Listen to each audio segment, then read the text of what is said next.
Pemirsa, masyarakat Bali sangat berbangga karena produk kopi luwak lokal menarik perhatian di kancah internasional.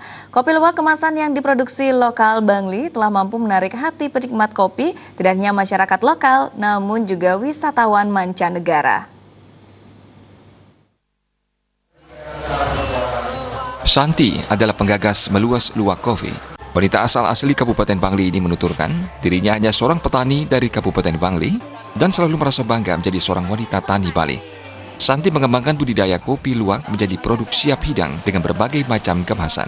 Sangat membanggakan, kopi luwak kemasan yang diproduksi lokal sangat digemari wisatawan mancanegara. Selain itu, produk lokal Bangli ini telah mampu menembus pasar dunia. Bahkan beberapa waktu lalu telah diikutkan dalam pameran di Nusa Dua bersama Ina Craft bersanding dengan produk berkelas dunia lainnya.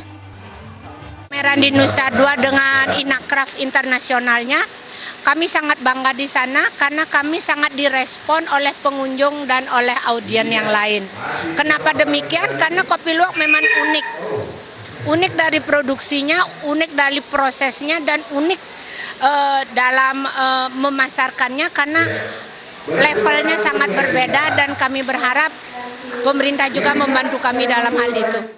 Kopi yang diproduksi asli Bangli ini ternyata direspon positif para pengunjung, bahkan telah diekspor ke beberapa negara. Jaya dan Winata, Bali TV.